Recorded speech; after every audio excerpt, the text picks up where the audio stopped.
இது பைரவர் அஷ்டம் பைரவர். இது வந்து காளி, மதுரை காளி.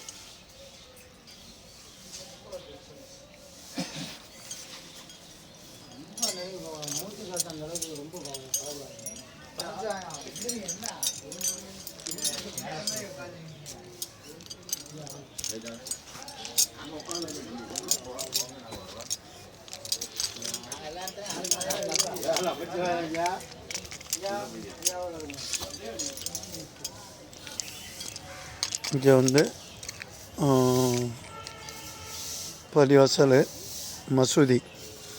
இது வந்து பைரவர் கோயில். இது வந்து லாடு பைரவர். லாடு பைரவர்னால் இங்கே தனியாக இருக்கும். இதுக்கு வந்து எந்த இதுவும் கிடையாது, மரம் தான். லாடு பைரவர் பக்கத்தில் தான் ஒரு மசூதி இருக்குது. லாடு பைரவர் எப்படி இருக்கும் பாருங்கள்.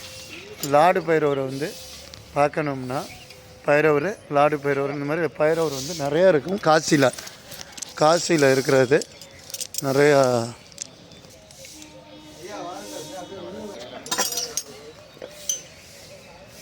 இது ஒரு தீர்த்தம் கிணறு.